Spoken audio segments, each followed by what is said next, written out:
coming to you live from Surprise in Arizona. Zephy's with me tonight. And welcome to Before the Dirt Nap podcast number 2027. It's a Zephy update. Take a look at this cute face. Can you show them your cute face? Are you a pretty girl? Mm-hmm. Okay, you can go down there because I know you want to. All right. So we have an update. Boy, do we have an update. So I am still processing everything that happened today.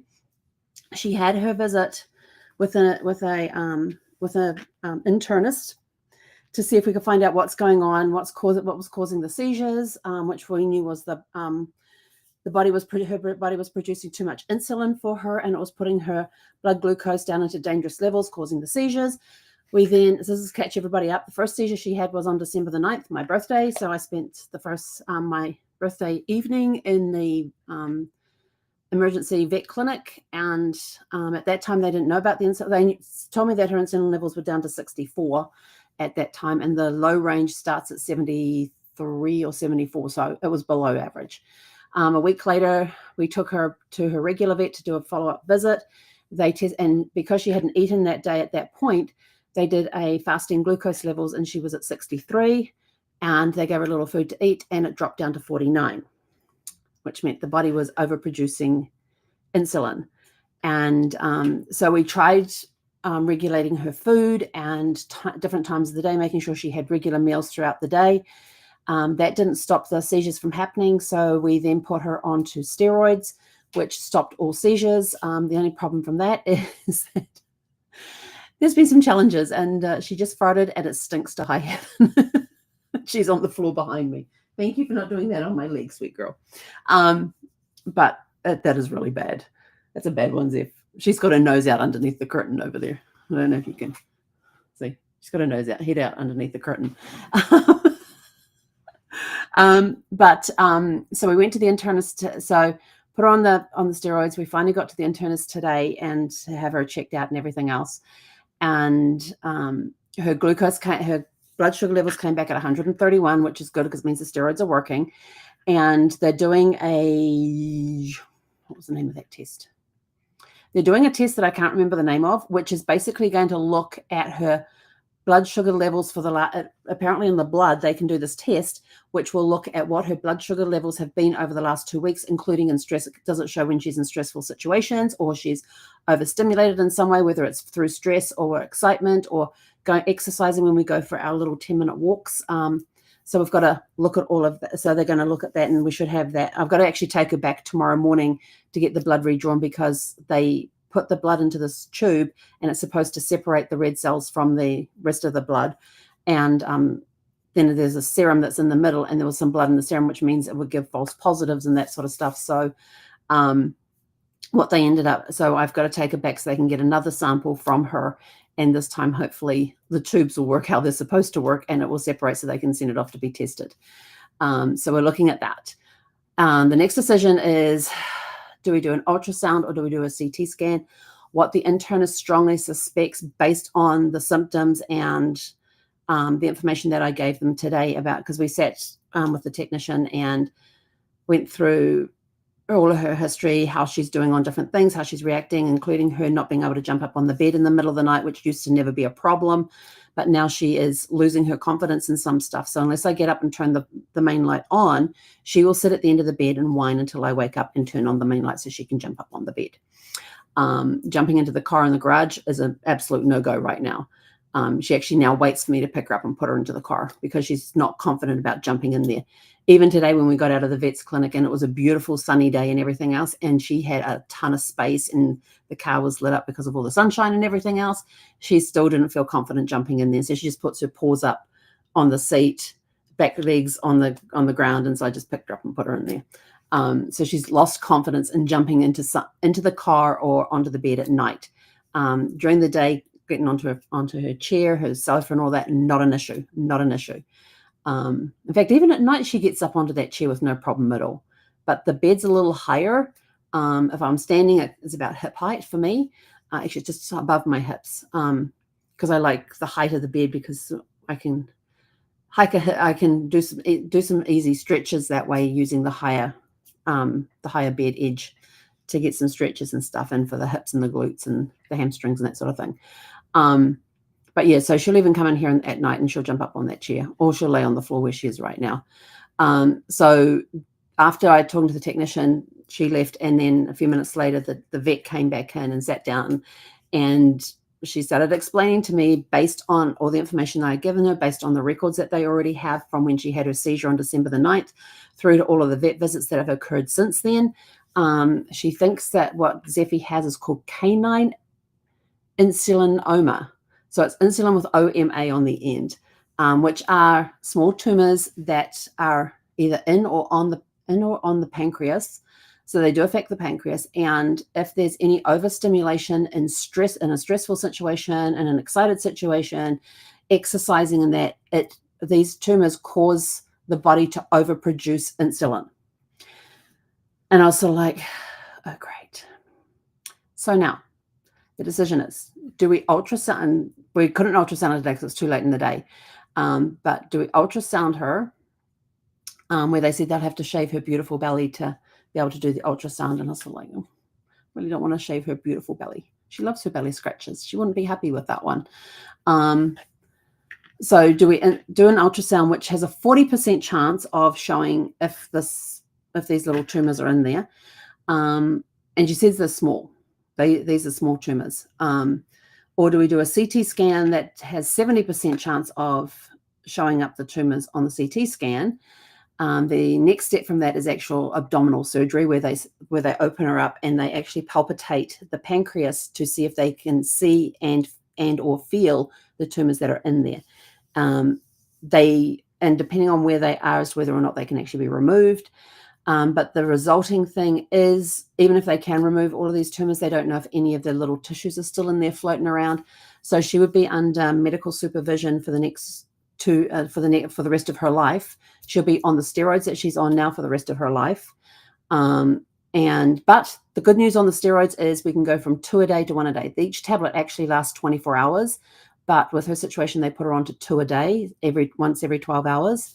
But based on the blood work that comes back, once they get a clean sample, then they may be able to reduce it down to just 1 a day, which would be perfect for flying down to New Zealand, because she's on a 13-hour flight, plus the times either side from when she gets taken from the pet transport place to the plane, to be loaded onto the plane, and then getting offloaded to get to the quarantine place, and all of that could be a wide gap, which would miss her 12-hour medication if she was doing it. So if we can get her onto 1, that's good news.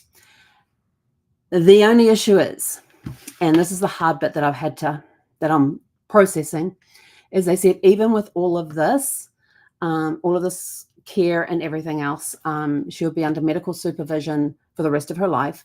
And the most any dog has lived beyond, after the diagnosis of this, is up to 2 years. So that's the hard part to swallow. So it will be very dependent on, I have to have a conversation with the transport company, explain the situation to them, and see, based on their knowledge and the 40 plus years they've been doing this job, would Zephy be rejected by the New Zealand government from coming into the country? That's the big question. The next big question is, will the USDA vet clear her to fly? So we've now got all of these questions in the air. We now have to figure out what treatment, what we're going to do to start with, to see if she does have these tumors. But we're looking at her only living a further 2 years, and I was just like not really happy with that one. But I'm still processing it all. So all thoughts and prayers are greatly appreciated, truly appreciated, especially at this time, is trying to figure out what to do. It's not cheap getting this stuff done. They said, oh, there's not a lot of difference between the ultrasound and the CT scan price. There's $1,000 difference between the CT scan and the ultrasound. So I was just like, okay, so once they get the blood work back on the test, then I have 2 weeks after that to get her in for either the ultrasound or the CT scan. And I'm sort of like thinking, well, one's only a 40% chance of finding it. The other one's a 70% chance of finding it. And even if they don't find it on the other one, they may still want to open up her abdomen and have a look anyway. So I'm just sort of like, but I guess they're going to, with this 2 week result thing, this test they do, which looks at the 2-week thing, what her glucose levels have been, as to whether or not we can control it with the steroids. But the other thing that we have to do right now is I've got to make sure that she has little small meals a day. I said, well, that's okay. I says, I give her a cup of food in the morning. She gets a cup of food at lunchtime and a cup of food at the end of the day. And I don't put it down, wait for her to eat it, and then take it up. I says, it's there for her to graze throughout the day, which she does. But I have to go high protein, high complex carbohydrates, and high good quality fats. And so I'm just sort of like, okay, so now we have to dive into dog nutrition and explore dog nutrition. I said, well, she gets pumpkin and she'll get a quinoa, and she likes eating, she loves her scrambled eggs as well. And I said, I scramble her eggs with nothing on them. And it's the first, if I'm cooking eggs for myself, I always cook one for Zephy, and it sits on the plate and cools while I cook mine, because mine has all of the different bits in there, from seasonings to maybe a little bit of cheese type stuff, maybe cheese, just a little sprinkling, some spinach, that sort of thing. But and then the pan's washed out completely afterwards, so that the next time I go and cook an egg, none of my seasoning stuff is in the egg for Zephy. But she loves her. I mean, this is how clued in she is to eggs. I have the 60 count of eggs, which are on 2 trays. One sits on top of the other. She knows when I go into the fridge and I start pulling those eggs out. And I pull out 4 eggs, 1 for her and 3 for me. 3 for me. 1 for her and 3 for me. That equals 4. And then she will sit. So my stove is here, then the sink's here, and the island's behind me. And she will sit on the mat in front of the sink, where she has the best view of both the island and the cooktop. And she will watch every single movement that I make. And she will sit there quietly and just watch me make her an egg. She sees me put it on a plate, and then she starts getting all excited because she's going to get an egg. I say, it has to cool down. And so then she watches me make my eggs and waits for them to be plated. And then I take my eggs over to the table first, and then I come back and get hers and put them into her food bowl, so I can then sit down and enjoy my eggs. And that keeps her occupied for a couple of minutes. And she'll eat most of that egg and then go away for about half an hour and then come back and eat the rest of it. So high protein, high good fats, and high complex carbohydrates. So and she needs some fiber in there too. So with the pumpkin, she has the fiber, but they want the complex carbohydrates in her system, because it will sit in her stomach longer and take longer for the insulin to break the foods down and that sort of stuff. So that's where we're at with Zephy's update. So now I have to go back to the transport company and say, this is the situation. What's the chances of her getting on a plane? And the other thing that I'm a little concerned about is her being in a crate in the cargo area of a plane for 13 hours. I don't know if there's any light in there. I do know that area where they put the livestock is pressurized. I don't know if there's any heat in there or anything like that. So, well, it's got to be heat in there of some sort because they're livestock. So I don't know how she's going to react to that. If it's going to cause her body to overproduce the insulin that will then cause her blood sugar levels to drop, because I know that they give them water during the flight. They get water put in their crate, because the crate has bowls that go on the door, and she drinks a lot of water right now. She's drinking at least 64 ounces of water a day. And she's on, you know, the size of her, 64 ounces. That's what's recommended for a human to drink on a daily basis. And she is drinking that daily. She has a 64-ounce bowl, and I have a 32-ounce cup. And when I see it looks like down about half, I go and fill up that 32-ounce bowl and go and fill up her bowl again. And I do that twice a day. Sometimes a little more. I might do like another 8 to 16 ounces in there. So yeah, she drinks a lot of water, and that's a side effect from the medication that she's on. So yeah, that could be interesting.